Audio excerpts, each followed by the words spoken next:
In the event of an emergency, are you prepared to lend a helping hand? Workplace accidents, automobile accidents, injuries at home or during recreation can expose you to serious diseases such as AIDS or hepatitis B. What can you do about it? Stand by and watch? Do nothing? Or what? The answer is to be armed with knowledge and information about blood pathogens, then take the necessary precautions to protect yourself from potential hazards. Please keep in mind this video is not designed to list all the potential hazards, nor is it designed to serve as a comprehensive training program related to AIDS or hepatitis B. Each organization is responsible for developing their own policies and procedures relating to bloodborne pathogens and following local, state, and federal regulations and standards. Each organization must refer to their own medical and legal advisor for specific information for developing policies and procedures. Okay, let's begin with some basic knowledge about potential bloodborne pathogen hazards and how to avoid the risks. Much of the information about AIDS is well publicized, particularly those persons working in the healthcare field, dentistry, emergency medical personnel, police, and others who are regularly exposed to blood and body fluids. The risk goes much farther, as your exposure to these diseases can occur in a matter of seconds, anywhere, at home or work. Let's take the situation where an employee is injured and needs emergency first aid. What do? Do you rush in and put a bandage over the wound, or do you wait for medical assistance? First, let's discuss the diseases. The AIDS virus affects the immune system. Everyone has an immune system to help fight diseases, infections, and other health problems. If you catch a cold, your body goes into action to fight the virus. Some people have better immune systems than others, so some people catch fewer colds than others, or have a tendency to recover from the effects of the virus sooner. Viruses are incapable of living alone. In order to survive and reproduce, they must use other healthy cells in your body. The human immunodeficiency virus, or HIV, is the AIDS-causing virus. Once the HIV enters the bloodstream, it sticks to and adheres to certain cells. These certain cells begin taking direction from the HIV virus, creating new viruses. The AIDS virus directly attacks the cells that are meant to fight disease. As a result, an AIDS victim becomes susceptible to diseases which a healthy person can usually fight off.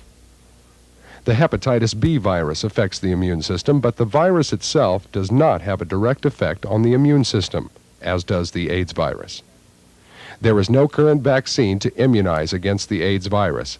However, there are passive and active immunization for hepatitis B. Unless you work in an area such as hospitals, clinics, or other healthcare areas, you probably will not be immunized against hepatitis B. The words bloodborne pathogens are the key words when discussing how these diseases are transmitted. A bloodborne pathogen is a very small organism that is carried, reproduced, and spread in the blood or blood products, and is capable of causing disease. The HIV virus has been found in blood, semen, vaginal secretions, breast milk, and other body fluids. There are a variety of ways to spread the disease, such as sexual intercourse and others. But let's just say that the potential for exposure exists in a wide variety of methods.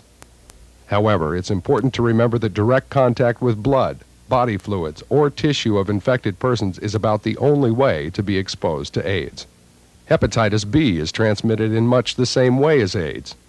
We won't discuss the effects or symptoms of hepatitis B, but it is a serious condition that requires protection and prevention from exposure. Okay, we've identified some of the potential hazards, but how does this affect people who don't work in healthcare facilities? It affects everyone, no matter where you work. If you provide assistance to an injured person, you can't tell if the person has AIDS or hepatitis. You have to protect yourselves as much as possible in the event you could be exposed to the virus through contact with bloodborne pathogens.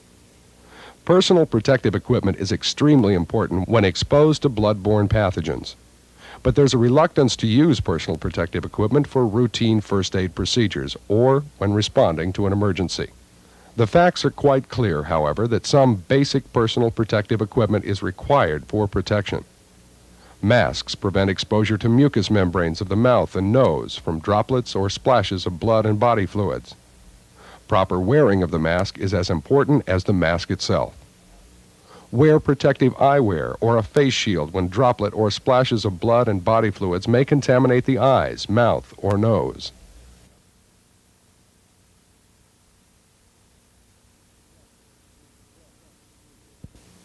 Gloves are extremely important. It's up to each organization to provide proper gloves, and equally important is to train everyone how to use gloves. Latex gloves are not puncture or tear resistant, so be sure that the selected glove provides the wearer with the desired protection. Never reuse the gloves after they have come in contact with a bloodborne pathogen. Change gloves after each contact. Personal hygiene and housekeeping are very important. Wash your hands frequently and when cleaning restrooms, cafeterias, and other public areas. Be sure the person cleaning the facilities understands how to clean properly and how to sanitize. Cleaning is accomplished by washing and scrubbing with detergents. Sanitizing is the process of killing harmful bacteria by using certain chemicals such as germicides or other sanitizing agents. 1 cup of liquid household bleach in a gallon of tap water makes a good sanitizing agent. Mouth-to-mouth resuscitation is potentially hazardous, as direct mucous membrane contact is normally required. You can reduce this hazard by using mouthpieces, resuscitation bags, or other ventilation devices. When practicing CPR, be sure to clean and sanitize the mannequins after each student has used it. Your CPR instructor should be familiar with cleaning and sanitizing the mannequins after each use. Public safety officers such as police, fire, rescue, even prison security personnel are particularly at risk, as their jobs require them to come in contact with persons in a wide range of emergencies, and even in routine jobs, such as when working with blood-covered clothing or personal items. One of the most potentially hazardous areas is needle sticks. This can be a major source of infection if someone accidentally sticks themselves with an infected needle. Police officers searching automobiles or individuals can be exposed to needle sticks. Walking along the beach and getting stuck with an infected needle or bottle or glass is a potential exposure. The moral of the story is simply this: the AIDS virus is here, and there's no known cure. The hepatitis virus is here, and exposures to hepatitis is extremely dangerous. The exposures are very real, and the only prevention is to exercise caution, use common sense, and of course, follow your organization's policies and procedures relating to bloodborne pathogens. Wearing personal protective equipment such as masks, gloves, and even eye and face protection will go a long way to reduce the potential hazards of AIDS and hepatitis B in the workplace. Thank you.